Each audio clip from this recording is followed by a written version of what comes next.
नमस्कार, विज्ञान की बात कार्यक्रम में आपका स्वागत है।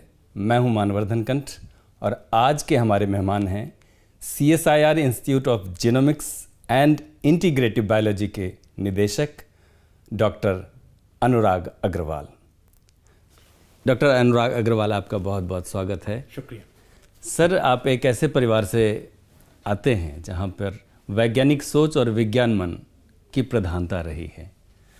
अपने आरंभिक दिनों को आप कैसे याद करना चाहेंगे? हर आदमी अपने आरंभिक दिनों को याद रखता ही है जी। हमारे घर में पिताजी की तरफ से भी और माताजी की तरफ से भी जी। दोनों तरफ से अलग अलग तरह की वैज्ञानिक सोच थी। मेरे मदर की साइड प्रोफेसर पंचानन सतीश महेश्वरी, वो बॉटनी में थे, फेमस बॉटनिस्ट, बहुत फेमस बॉटनिस्ट जी। और उनका बेसिक साइंस का काम था, मतलब बिल्कुल लैब्स और टेस्ट ट्यूब्स वाला काम। जी जी। और वो सिर्फ साइंस की ही बातें करते थे।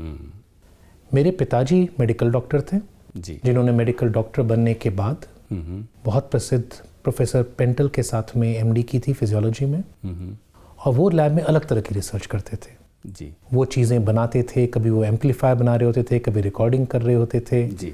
आदमियों पर, चूहों पर। कोई चीज़ खराब हो जाए उसको खोल के अलग कर देना, ठीक करना। जी। उनका विज्ञान अलग तरीके का था, तोड़ने, जोड़ने, सोचने, कुछ करते रहने का, एक्सपेरिमेंटल जिसे आप कहेंगे, यानी वैज्ञानिक प्रयोग करने का अनुभव आपको बचपन से ही उस तरह का। जी। तो एक तरफ फैमिली का था बिल्कुल बहुत सॉलिड नॉलेज का बेस, जिसमें 90% आप पढ़ते हैं, दूसरों का काम समझते हैं, फिर कोई गैप देखते हैं, फिर उसको यूज़ करते हैं, और इधर जो आपका मन आए उसको लेके आगे चल देते हैं कि आज ये करेंगे। जी। तो ये मैंने पहली चीज़ ये सीखी थी कि विज्ञान कोई ऐसी चीज़ नहीं है जो हर जगह नहीं काम आती। नलके को ठीक करने के तरीके से लेके घर में पानी जब नहीं आता उसके पीछे क्या विज्ञान है। हमारे घर के सारे कूलर जो थे जी, उन्होंने ऐसे फिट किए थे कि अपने आप भरते रहते थे, ऊपर एक टंकी लगा के। अच्छा। किसी को पानी अलग से नहीं भरना पड़ता था।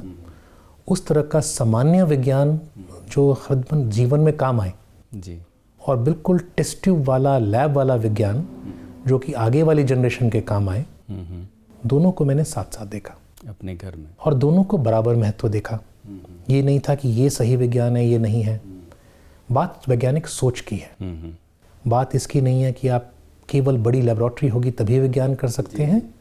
हर आदमी जो सोचना चाहता है वैज्ञानिक तरीके से, अपनी ज़िंदगी में विज्ञान ला सकता है। जैसे आपने कहा डॉक्टर अनुराग कि जिस तरह से बचपन में आपने देखा कि घर में कुछ ऐसे, जैसे कूलर की फिटिंग भी है तो उसमें कुछ इनोवेशन है, क्या आपके बाल मन पर उसका प्रभाव पड़ा और कैसे दिलचस्पी पैदा हुई इसको जानने समझने की? बहुत ज़्यादा प्रभाव पड़ा। ये कई बार लोगों के लिए समझना मुश्किल होता है। मैं आपको एग्जांपल देता हूँ जी। मेरी मदर को टेलरिंग का शौक था, लेकिन फॉर्मली आता नहीं था कपड़ा कैसे काटते हैं। तो मेरे पिताजी का, अगर आप कपड़ा दिखा दें और बता दें कि ये बनाना है, तो मेरी मदर लेके आएंगी, वो स्टडी करेंगे, बताएंगे कि कपड़ा कैसे कटेगा, कितने मीटर आएगा जी। तो एक बार मुझे अभी तक याद है कि टेलर ने कहा मदर से कि अम्ब्रेला स्कर्ट कुछ होती थी, आप जितने मीटर कपड़ा बोल रहे हैं उसमें बन ही नहीं सकता। और मेरी मदर जानती थी कि फादर का स्ट्रॉन्ग मैथमेटिकल बेसिस है जी। उन्होंने कहा इतने मीटर में हो जाएगा तो हो जाएगा, और बाकायदा हो गया। टेलर हमारे घर आ गया सीखने के लिए कपड़ा कैसे काटा जाए कि इतने मीटर में स्कर्ट बन जाए। क्या बात है। तो हर चीज़ को क्वांटिटेटिव तरीके से सोचना, नंबरों में सोचना, फिट की तरह सोचना। लेकिन आज आपको ये वाकया याद है, इसका मतलब ये है कि आपके बाल मन में जिज्ञासा थी।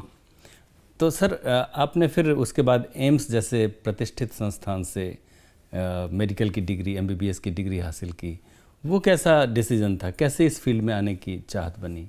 वो भी मैं सच कहूँ तो मेरे पिताजी पे ही जाता है। वो मेडिकल डॉक्टर थे जी, और वो चाहते थे कि मैं मेडिकल डॉक्टर बनूं, और उनको दमा था, वो भी दमा पे रिसर्च करते थे। अच्छा। उनके पिताजी की भी मृत्यु दमा से हुई थी, यानी आपके बाबा? मेरे बाबा के। और मैं पहले साल के अंदर अंदर हॉस्पिटल में दाखिल हो चुका था दमा के मेजर अटैक के साथ में। मेरा मन था कंप्यूटर साइंटिस्ट बनने का, यानी इंजीनियर बनना चाहिए। इंजीनियर बनने का। 1982 में मेरे पास पहला अपना कंप्यूटर था जब अमेरिका में रह रहे थे। 81 से 83 तक मैं अमेरिका में था पिताजी के साथ जब वो मेयो क्लिनिक में थे। वहाँ पे IBM फैक्ट्री में जब पहला PC लॉन्च हुआ था, मैं फैक्ट्री के अंदर खड़ा हुआ था उस लॉन्च के टाइम पे। वहीं पे हमने फिर IBM PC नहीं लिया, हमने Apple PC लिया, तो मेरे पास PC आ गया था। 80 के दशक में एप्पल PC आ गया था, 82 में Apple II। अच्छा, Apple II प्लस मुझे आज तक याद है। लेकिन जब हम हिंदुस्तान आए जी। तो कस्टम ड्यूटी के पैसे देने की मेरे पिताजी की क्षमता नहीं थी, ओह, तो वो कंप्यूटर पटेल चेस्ट इंस्टीट्यूट को डोनेट हो गया, अच्छा, दिल्ली यूनिवर्सिटी में।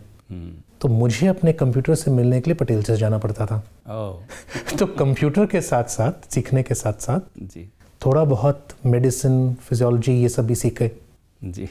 और पिताजी का मन ये था कि मैं डॉक्टर बनूं, इसलिए क्योंकि उन्होंने कहा जब इतने जनरेशन का इस्तेमाल चल रहा है उस पर कुछ खास तुम्हारे बच्चों को भी होगा और तुम डॉक्टरों के चक्कर मारते रहोगे, और डॉक्टरी के लिए डिग्री चाहिए। रिसर्च हर आदमी कर सकता है, कंप्यूटर्स हर आदमी कर सकता है, कोई डिग्री नहीं मांगता। पहले मेडिकल डिग्री लो, अपने बच्चों का आगे होने वाले जो दम हमारे फैमिली में बहुत स्ट्रांग है, और मेरी बेटी को भी हुआ बाय द वे। और इस पे काम करो और साथ में जो करना है करते रहो। तो उनका मन था जी। मैं तो IIT एग्ज़ाम देने की पूरी तैयारी में बैठा हुआ था, लेकिन उन्होंने कहा कि नहीं तुम मेडिसिन करोगे जी। और वो ज़माना थोड़ा फ़र्क था आज के ज़माने से, तो सिर्फ मेडिकल एंट्रेंस ही दिया। मेरी कोई ऐसी आशा नहीं थी कि एम्स पहुंच जाएंगे, लेकिन पहुंच गए।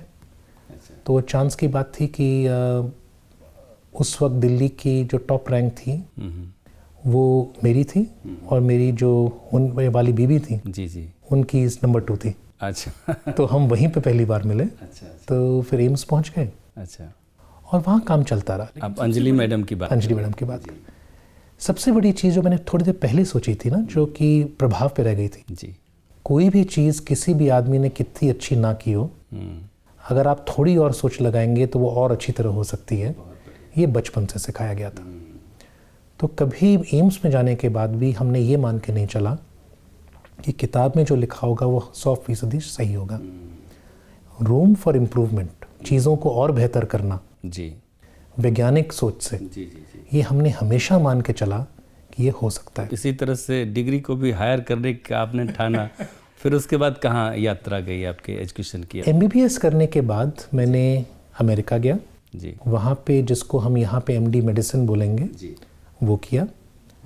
उसके बाद मैंने DM, जिसको यहाँ DM lung disease, pulmonary disease बोलेंगे, वो किया। और एक और DM की ICU मेडिसिन में जी, तो वहाँ क्रिटिकल केयर बोलते हैं जी। तो एक MD और 2 DM के बाद इस दौरान मैं लैब में भी चला गया। और मॉलिक्यूलर बायोलॉजी से संयोग से मेरी भेंट हुई, क्योंकि मेरा जो काम अपने पिताजी के लैब में ऑलरेडी शुरू थोड़ा कर लिया था मैंने, वो फिजियोलॉजी में था जी। जहाँ मैं गया था करने के लिए MD, मैं गया ही इसलिए था, वहाँ फेफड़ों के दुनिया के सबसे बड़े फिजियोलॉजिस्ट में से एक वहाँ थे जी। क्या नाम है उनका? उनका नाम था जो रोडाटे। रोडाटे जी जी जी। बहुत फेमस थे और वहाँ के लंग डिपार्टमेंट के हेड थे। अच्छा। तो अभी तक तो डॉक्टर अनुराग अग्रवाल से इतनी चर्चा हुई है कि आरंभिक दिनों में उनके वैज्ञानिक मन किस तरह से विकसित हुए और किस तरह से उन्होंने मेडिकल की या मेडिकल में हायर एजुकेशन की डिग्री हासिल की। चर्चा हमारी जारी रहेगी। अभी वक्त हो चला है एक ब्रेक का, जल्द ही लौटते हैं।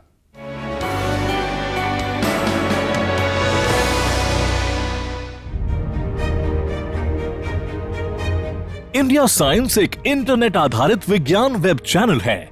ये चैनल भारत सरकार के विज्ञान और प्रौद्योगिकी विभाग द्वारा शुरू किया गया है, जिसका कार्यान्वयन और प्रबंधन विज्ञान प्रसार कर रहा है।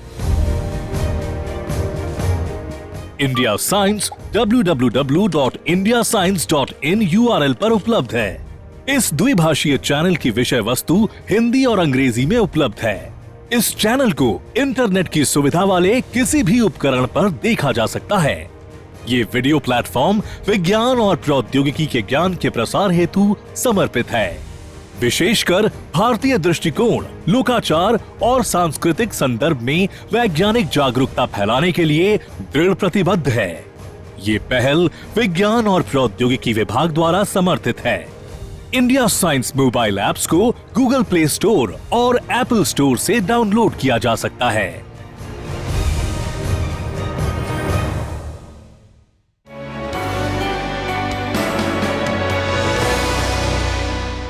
ब्रेक के बाद एक बार फिर से आपका स्वागत है विज्ञान की बात कार्यक्रम में। आज हमारे साथ डॉक्टर अनुराग अग्रवाल हैं जो कि IGIBI के निदेशक हैं। डॉक्टर अनुराग, हमारी बात हो रही थी IGIBI यानी institute of genomics and integrative biology. इसका विज़न, मिशन और एक्शन क्या है सर? IGIB का जो विजन है जी, वो प्रोफेसर समीर ब्रह्मचारी ने 2000 के आसपास बनाया था। इसके पहले CSR का इंस्टीट्यूट था, सेंटर फॉर बायोकेमिकल टेक्नोलॉजी। जी, उस इंस्टीट्यूट में देश में जो दुर्लभ बायोकेमिकल्स थे उनका प्रोडक्शन किया जाता था। जी, प्रोफेसर ब्रह्मचारी ने जब ह्यूमन जीनोम प्रोजेक्ट स्टार्ट हुआ अमेरिका में 1992 में, जी, तब उनकी कोशिश थी जी, कि इंडियन इंस्टीट्यूट ऑफ साइंस के प्रोफेसर थे वो, कि हिंदुस्तान में भी ऐसी चीज़ें शुरू की जाएं। जी। इसके लिए डॉक्टर रघुनाथ मशेलकर, जो CSR के डायरेक्टर जनरल भी रह चुके हैं, उन्होंने उनको इनवाइट किया एक नए इंस्टीट्यूट को स्टार्ट करने का। जी, उस वक्त नाम नहीं पड़ा था, लेकिन इस सोच के साथ में कि इंडिया में भी जीनोमिक्स आएगी, जी, IGIB की स्थापना की गई। अब जो किस ईयर में IGIB की स्थापना हुई? हमारा जो नाम फॉर्मली बदला वो 2002 में बदला। 2002। प्रोफेसर ब्रह्मचारी आ गए थे 97 में, जी, लेकिन 5 साल लगे। पहले एक फंक्शनल जीनोमिक्स यूनिट खोला जो कि DBT ने फंड किया, जी, और उस जीनोमिक्स यूनिट के स्टार्ट होने के बाद, क्योंकि डॉक्टर ब्रह्मचारी एक चलते हुए इंस्टीट्यूट में आए थे, वो चलता हुआ इंस्टीट्यूट जीनोमिक्स नहीं करता था, जी, तो 5 साल लगे बदलने में। तो जीनोमिक्स एक है और इस जीनोमिक्स से बायोलॉजी समझना अलग चीज़ है। अच्छा। क्योंकि आप जीनोम होता है, जैसे ह्यूमन जीनोम जिसको हम कहते हैं, जी, उसमें लगभग पत्री की जगह जीनोम पत्री की बात जी, होती है। ये सोचिए, ये आपका मैप है, जी, आपका ब्लूप्रिंट है। हाँ, इसमें 300 करोड़ बेस होते हैं जी, जो आपको अपने मिलते हैं पिताजी से या माताजी से, जिसमें आपकी सारी जानकारी उपलब्ध होती है। आपके हर सेल के अंदर यही मैप है, जी, हर सेल। जी, लेकिन कुछ सेल आपके ब्रेन का न्यूरॉन बनता है, कोई सेल आपके लंग का सेल बनता है, कोई दिल का सेल बनता है। जी, तो ब्लूप्रिंट ये है, आप ब्लूप्रिंट पे बनाती इमारत कैसी है वो आपके ऊपर है। जी। तो ये जो ह्यूमन जीनोम प्रोजेक्ट हुआ वो IGIBI का ही कंट्रीब्यूशन है? नहीं, ये ह्यूमन जीनोम प्रोजेक्ट 1992 में अमेरिका में स्टार्ट हुआ था। जी, हिंदुस्तान ह्यूमन जीनोम प्रोजेक्ट का मेंबर नहीं बना था। जी, इसी का दुख था प्रोफेसर ब्रह्मचारी को कि हम लोग मेंबर शुरू से नहीं बने, जी, तो कम से कम एक इंस्टीट्यूट बनाते हैं जो इस चीज़ पे साथ साथ काम करता रहे। जी, पहला ह्यूमन जीनोम अमेरिका ने पब्लिश किया था 2003 में। जी, हिंदुस्तान का पहला ह्यूमन जीनोम हुआ था 2009 में, जो कि IGIB में ही हुआ।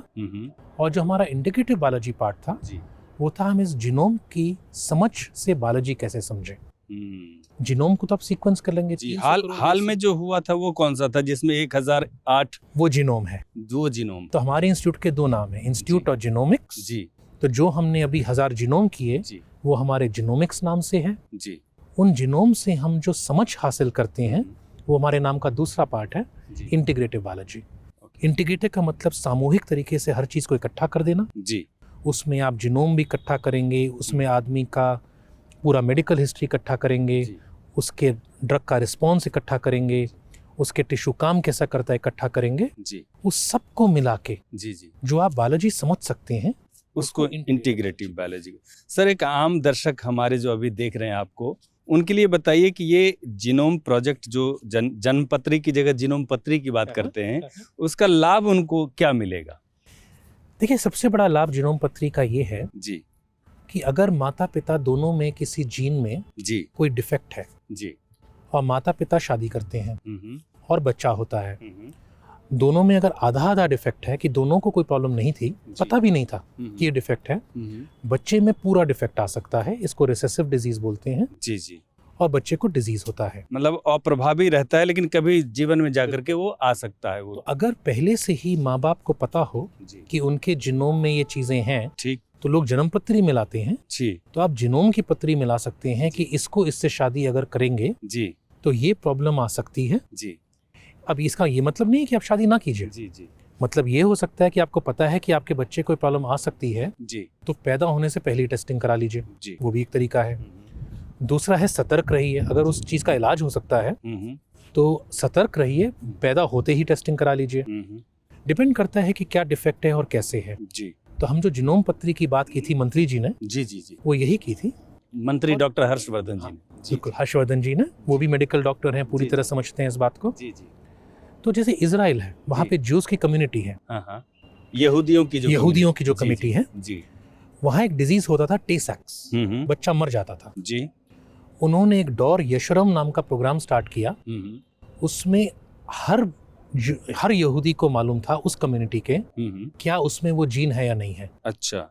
और अगर उस जीन का डिफेक्ट है तो वो किसी और ऐसे इंसान से शादी नहीं करेगा जिसमें भी डिफेक्ट है।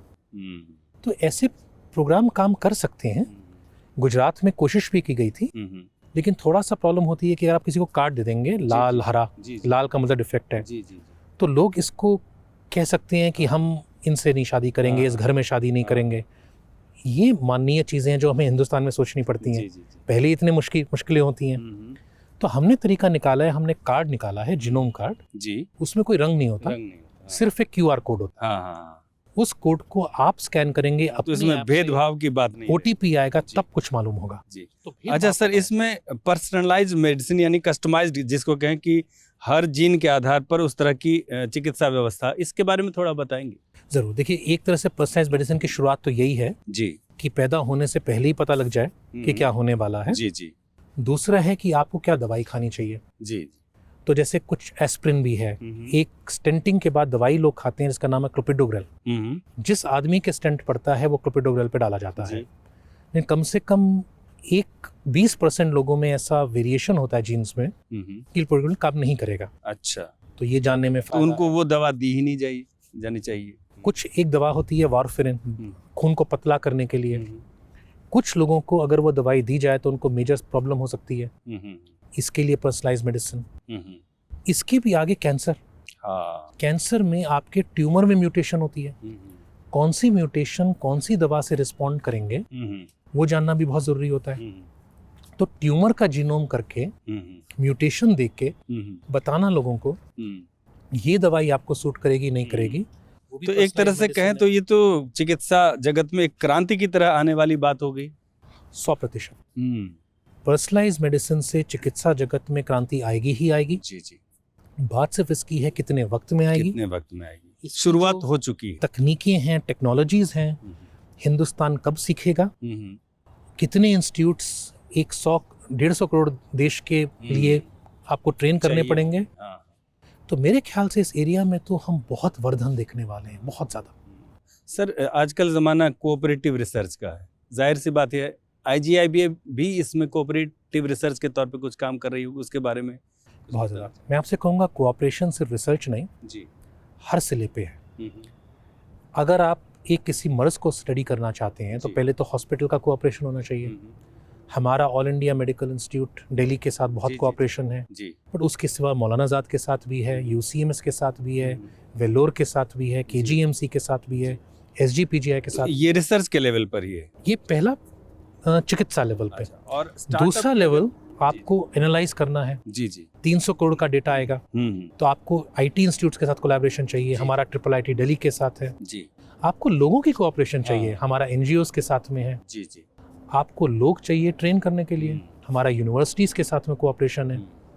तो एक बहुत बड़ा दायरा है, जितना आप अपने दायरे को बढ़ाते रहेंगे जी जी और लोगों को इंक्लूड करते रहेंगे उतनी तेजी से ये एरिया आगे बढ़ेगा जी। तो मेरे हिसाब से तो कोऑपरेशन अनिवार्य है इस फील्ड को आगे बढ़ाने के जी। अच्छा सर, ये भी चलते चलते ये भी आपसे जानना चाहूँगा कि अगर IGIBA में कोई स्टूडेंट अपना करियर देख रहा हो तो उस स्टूडेंट के लिए आप क्या कहना चाहेंगे, कैसे IGIBA या जीनोमिक्स के फील्ड में कैसे आगे बढ़े?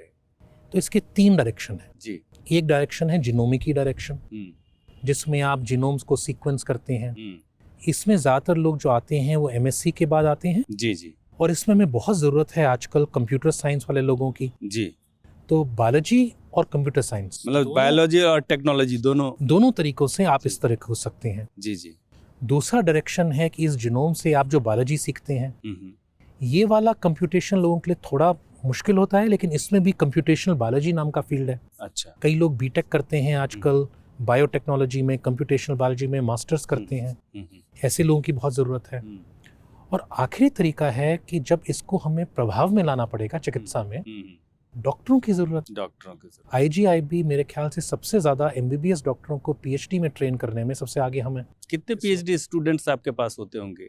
पूरे इंस्टीट्यूट में किसी एक वक्त पे 200 से लेके 300 के बीच में PhD स्टूडेंट होते हैं। हर साल नहीं, कितने लोगों की हम एंट्री 40 के आसपास लेते हैं, 40-50 जी, के आसपास। हम्म, लगभग 5 साल का PhD होता है यहाँ पे, तो 250 लोग इकट्ठे होते हैं किसी भी वक्त पे, जी जी 5 साल के एकत्रित। उसके सिवा हम पोस्ट डॉक्स भी रखते हैं आफ्टर PhDs। जी जी। बहुत अच्छी चीज़ ये है कि अब अच्छे अच्छे PhD वाले हिंदुस्तान छोड़ के जाने की जगह अब हिंदुस्तान में रुक के, क्योंकि रिसर्च Research करना फैसिलिटी चाह रहे हैं, है facility यहाँ। है। जी जी क्योंकि IGI में पूरी फैसिलिटीज़ हैं, हमारी नहीं, और भी बहुत इंस्टीट्यूट हैं, फैसिलिटीज़ हैं, लेकिन अब लोग रुक रहे हैं। जी तो 300 350 और प्लस प्रोजेक्ट असिस्टेंट, जी लोग प्रोजेक्ट में काम करने के लिए, सीखने के लिए, जी। समर्स में ट्रेनिंग के लिए, हम्म, तो सब मिला के 500 यंग लोग जी जी। हमारे कैंपसेस में मिला के हमेशा होते हैं।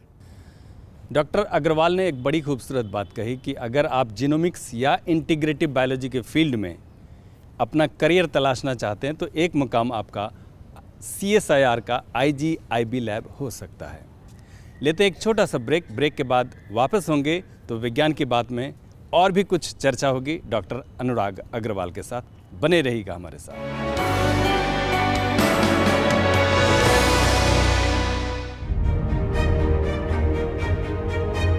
इंडिया साइंस एक इंटरनेट आधारित विज्ञान वेब चैनल है।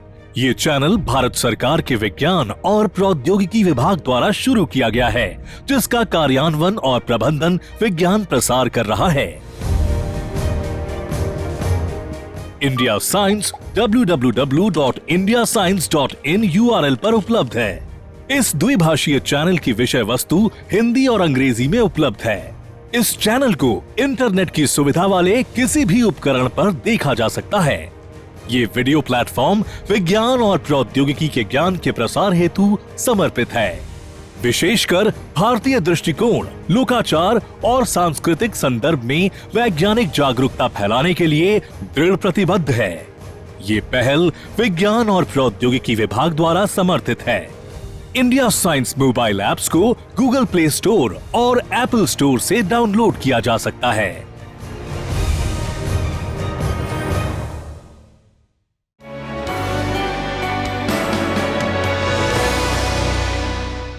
ब्रेक के बाद एक बार फिर से आपका स्वागत है विज्ञान की बात कार्यक्रम में। हमारे साथ IGIB के निदेशक डॉक्टर अनुराग अग्रवाल हैं। डॉक्टर साहब, आप तो एक डॉक्टर भी हैं, साइंटिस्ट भी हैं, आपकी कुछ पर्सनल हॉबीज़ भी ज़रूर होंगी, उसके बारे में हमारे दर्शकों को बताइए।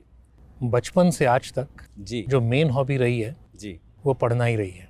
पढ़ना बहुत बड़ी बात है। आजकल के बच्चे तो पढ़ना ही भूल रहे हैं, भूल ही गए हैं, वो तो वीडियो देखते, जॉय ऑफ रीडिंग। हाँ जॉय ऑफ रीडिंग। जी फर्क बस इतना आ गया, जी पहले हम किताबें कागज पे पढ़ते थे, जी जी। आजकल किंडल पे पढ़ते हैं, टेक्नोलॉजी का उपयोग करते हुए। टेक्नोलॉजी का उपयोग पढ़ते क्या पढ़ने का शौक है? लाइट, हैवी, साइंस, सब कुछ। जी एक तरफ कहानियाँ, लाइट नॉवल, जो कि ज़्यादातर मैं अपने किंडल पे पढ़ रहा होता हूँ कार में बैठे हुए, अच्छा। क्योंकि कार में बैठे हुए मुझसे फोकस नहीं कर रहा था। तो इनफैक्ट मैं तो कई बार सोचता हूँ कि जब से डायरेक्टर बनाऊँ और गाड़ी में आगे पीछे ही होता रहता हूँ तो ज़्यादा नॉवल बढ़ गए। उसके सिवा साइंस की चीज़ें जी जो कि जनरल साइंस है, जी। नॉट हमारे विषय से संबंधित, और विषय से संबंधित पढ़ाई तो होती ही रहती। जी जी। और कहानियों में किन की कहानी आपको पसंद है? साइंस फिक्शन सबसे ज़्यादा, और जिन लोगों को एक दुनिया के फ्यूचर को इमेजिन करते हैं, चाहे रोबोटिक्स में, चाहे स्पेस ट्रैवल में, जी जी चाहे टेक्नोलॉजी में, तो मतलब कहानियों में भी अगर थोड़ी टेक्नोलॉजी हो जी जी तो अच्छा लगता है। जी। लेकिन बच्चों वाला फिक्शन भी, हैरी पॉटर ऑनवर्ड्स, वो भी आराम से। आज भी पढ़ते हैं आप? हैरी पॉटर तो खत्म हो गया। अच्छा। तो पढ़ने की कोई कुछ बचा नहीं अभी। तो इंतज़ार है आपको? इस इंतजार है इस लेवल का कोई और निकले तो ज़रूर पढ़ लेंगे। जी। इसके अलावा और क्या क्या हॉबीज़ हैं? सर, आप इतने बड़े संस्थान के निदेशक पद पे हैं, निश्चित तौर पर आप इतनी बड़ी टीम को लीड कर रहे हैं। आपका लीडरशिप मंत्र अगर मैं पूछूं तो क्या मंत्र है लीडरशिप? देखिए, मुझे एक बहुत बड़ा फ़ायदा है जी कि हमारा जो इंस्टीट्यूट है हम्म, उसमें लोग बहुत अच्छे हैं, हम्म, और ऐसे लोगों को एकत्र करने का श्रेय मुझसे पिछले निदेशकों को है। जी जी। तो मेरा लीडरशिप मंत्र तो ये रहा है कि लोगों को ये मत बताओ कि काम कैसे करना है, ये बताओ काम क्या करना है, और फिर उनको छोड़ दो कहीं ना कहीं से इनोवेशन का एक बड़ी वजह भी मानते हैं क्या, जब काम करने की आज़ादी मिले तो? बहुत ज़्यादा, मेरे ख्याल से काम करने की आज़ादी से ही इनोवेशन आती है। किसी भी चीज़ को आप रूढ़ी की तरह से करें तो आदमी बिना सोचे काम करता रहता है, मैकेनाइज्ड हो जाता है। मैकेनाइज हो जाता है। और जब फ्रीडम मिलती है तो वो अपने तरीके से करता है। अपने तरीके से करता है तो कई बार नए तरीके से करता है, और नए तरीके से करना ही इनोवेशन है। कई बार नई चीज़ें करते हैं वो खराब होता है, कई बार अच्छा होता है। नई तरीके से अच्छी तरह करना, बेहतर तरीके से करना, वही इनोवेशन है। एक आम आदमी स्वस्थ कैसे रह सकता है, उसकी रेसिपी अगर आपसे मैं पूछूं तो आपका? देखिए, इस वक्त सारी साइंस यही कहती है जी, सारे प्रमाण एक ही तरफ हैं जी। सबसे पहले खान पान और व्यायाम, खान पान और व्यायाम, यही तीन चीज़ें हैं। जी अब इसके अंदर क्या खाएं, जी क्या पिएं और क्या एक्सरसाइज करें, उसके बाद दवाई शुरू होती है। जी जितना आप हेल्दी रह सकते हैं तब तक आपको आखिरी स्टेज तक पहुंचे ही नहीं है दवाइयों के। खाने में आजकल बहुत सारा प्रमाण ये दिखाता है जी कम खाएं, वो आपके लिए अच्छा है, और ज़्यादा गैप के साथ खाएं, जिसको इंटरमिटेंट फास्टिंग भी बोलते हैं, जी वो अच्छा है। मर्ज़ के बाद नहीं, मर्ज़ के पहले। और ये थोड़ा सा उल्टा जाता है, जो लोग कहते थे कि कम खाओ बार बार खाते रहो, लेकिन आजकल सारे प्रमाण एक तरफ हैं जी कि कम खाओ या ज़्यादा खाओ, वो तो एक तरफ ज़्यादा इम्पॉर्टेंट है, लेकिन गैप देना बहुत इम्पॉर्टेंट है। पान में तो सबसे ज़्यादा आई थिंक अवॉइड करना होता है ये जो स्वीट बेवरेजेस हैं, कोलास जो हर जगह फैल गए हैं। आम आदमी को इससे बचना चाहिए। आम आदमी को बचना चाहिए, हाई शुगर से बचना चाहिए। जी। हाई शुगर वाले फूड, हाई शुगर वाले ड्रिंक्स, प्रोटीन थोड़ा ज़्यादा, जी और एक्सरसाइज क्रिटिकल है। और सबसे इम्पोर्टेंट चीज़ जो आज निकली है, जी, एक्सरसाइज बचपन में ही नहीं, 60 साल की उम्र में भी, 70 साल की उम्र में भी एक प्रॉपर एक्सरसाइज प्रोग्राम बहुत ज़रूरी है। जी और हिंदुस्तान बहुत खुशकिस्मत है कि जैसे योगा प्रणाली हमारी है, जी जी जी, जिसमें आपको बहुत आधुनिक जिम भी नहीं चाहिए, आप अपनी बॉडी की पूरी फ्लेक्सिबिलिटी और एक्सरसाइज जी सिर्फ घर बैठे बैठे योगा के क्रिया से कर सकते हैं, और जो कि इंडियन साइंस और जो कि इंडियन साइंस है। जी जी, और हर जगह साइंस फेवर ही कर रही है। ऑफ कोर्स योगा सिर्फ एक्सरसाइज नहीं है, योगा में मेडिटेशन एलिमेंट्स भी हैं, रिलैक्सेशन, जो कि हमें भूलना नहीं चाहिए। जी जी, yoga is combination. Thank you. ये थे डॉक्टर अनुराग अग्रवाल, IGIB के निदेशक। अगले अंक में फिर होगी बात किसी और शख्सियत के साथ, किसी और प्रख्यात वैज्ञानिक के साथ। तब तक के लिए दीजिए हमें इजाज़त। नमस्कार।